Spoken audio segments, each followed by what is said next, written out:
Welcome to our channel. இப்போ நம்ம பார்க்க போகிறது என்னென்னா ஃபேன்சி பேர்ட்ஸ். அதாவது பொதுவாக இதோடைய பேர் வந்து பஜ்ஜீஸ்னு சொல்லுவாங்க. நிறைய பக்கம் பார்த்தோம்னாக்கா லவ் பேர்ட்ஸ் அப்படிங்கிறது இதோடைய அதிகமாக பயன்படுத்தக்கூடிய பேர்.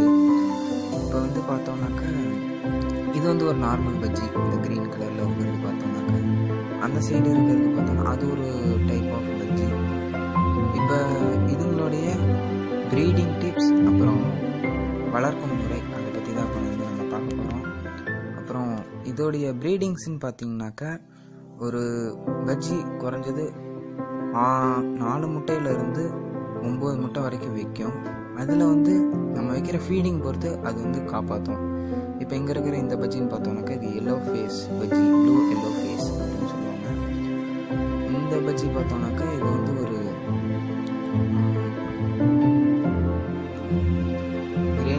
கிரீன் பஜ்ஜி அப்படின்னு சொல்லுவாங்க.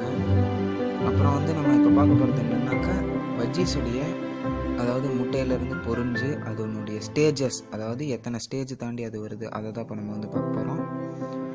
ஃபஸ்ட்டு ஸ்டேஜ் பார்த்தோம்னாக்கா முட்டையிலேருந்து வரது. முட்டையிலேருந்து பொரிஞ்ச உடனே பார்த்தோம்னாக்கா இப்படி தான் இருக்கும். அடுத்து செகண்ட் ஸ்டேஜ் வந்து இதோட கொஞ்சம் பெருசாக இருக்கும். அதாவது கொஞ்சம் ரெக்கையெல்லாம் வளர்ந்து அதாவது இந்த மாதிரி இருக்கும். கொஞ்சம் ஆள் கொஞ்சம் நல்லா பெருசாக வளர்ந்துடும். அது அம்மா அப்பா கொடுக்குற ஃபீடிங் பொறுத்து அது வந்து சைஸ் வரும். கலர்ஸ் வந்து பார்த்தோம்னாக்கா உங்களுக்கு வந்து தேர்ட் ஸ்டேஜில் தெரிய ஆரம்பிக்கும். இது வந்து தேர்ட் ஸ்டேஜில் தெரிய ஆரம்பிக்கும். அதாவது கொஞ்சம் நல்லா பெருசாகவோ வளர்ந்துடும். ரெக்கைகளும் கொஞ்சம் நல்லாவே கலர் வந்து உங்களுக்கு தெரிய ஆரம்பிச்சிடும். ஃபோர்த்து ஸ்டேஜில் பார்த்தோம்னாக்கா நல்லாவே பெருசாக வளர்ந்துடும். அதாவது உங்களுக்கு ஓரளவுக்கு உங்களால் கலரை வந்து ஐடென்டிஃபிகேஷன் பண்ண முடியும். ஃபிஃப்த்து ஸ்டேஜில் பார்த்தோம்னாக்கா தெளிவாகவே கலர் உங்களுக்கு தெரிய ஆரம்பிச்சிடும். நல்லாவே பார்த்தோம்னாக்கா கிட்டத்தட்ட பாதி பஜ்ஜி நல்லா தான் அந்த சைஸ்லாம் பார்த்தோம்னாக்கா தெளிவாகவே உங்களுக்கு இது வந்து கிரே க்ரீன் மாதிரி, அதாவது ஆலிவ் க்ரீன்னு சொல்லுவாங்க, நல்லா திக்கான க்ரீனு. கடைசியில் உங்களுக்கு அடுத்த ஸ்டேஜ் பார்த்தோம்னாக்கா உங்களுக்கு வந்து அடர்த்தை, அதாவது நல்லா பெருசாகவே வந்துடும்.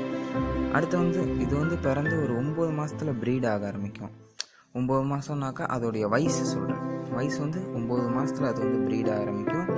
இவங்க வந்து பார்த்தோம்னாக்கா ஃபஸ்ட்டு ப்ரீடிங்கில் வந்து நிறையா சிக்ஸ், அதாவது எனக்கு ஃபஸ்ட்டு ப்ரீடிங்லேயே சிக்கு வர மாட்டேங்குது சார் அப்படின்லாம் சொல்கிறவங்களும் ஃபஸ்ட்டு ப்ரீடிங்கில் அதாவது 75% சிக்கு வரவே வராது.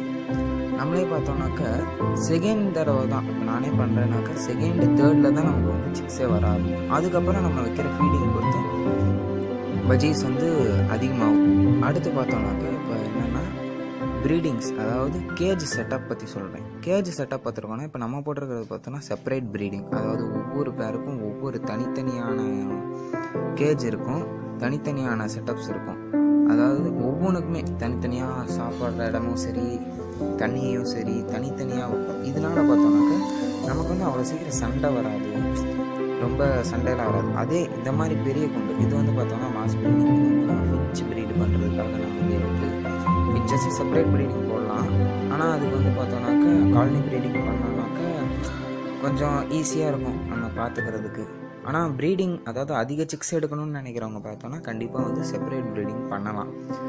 அதாவது மழை காலத்தில் பொறுத்த வரைக்கும் பார்த்தோன்னா இந்த மாதிரி ரெட்டு போட்டு நம்ம வந்து காப்பாற்றிக்கணும். இல்லை ஏன்னா குஞ்சுகளுக்கு பார்த்தோம்னாக்கா ஹீட் வந்து சரியாக கிடைக்காததுனால குஞ்சுகள் இறந்து போகிறதுக்கான வாய்ப்பு அதிகமாக இருக்குது. மேக்ஸிமம் பார்த்தோம்னாக்கா கூலிங்கான இது, அதாவது பஜ்ஜீஸ் பெரிய பஜ்ஜீஸுக்கு பார்த்தோம்னாக்கா நமக்கு வந்து கூலிங் தான் தேவைப்படுது.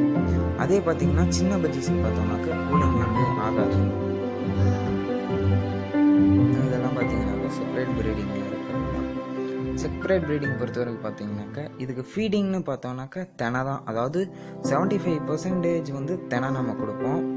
மீதி இருக்க 25 மட்டும் மற்ற மைன்ஸ், அதாவது சன்ஃப்ளவர் சீடு, கொண்டக்கடலை அந்த மாதிரி இதெல்லாம் கொடுத்தோம்னாக்கா அதுக்கு வந்து சத்து வந்து கரெக்டாகி கொஞ்சம் உங்களுடைய ப்ரீடிங்க்கான அந்த சிக்ஸை இறங்குறதும் சரி மற்றதும் சரி கொஞ்சம் அதிகமாக இருக்கும்.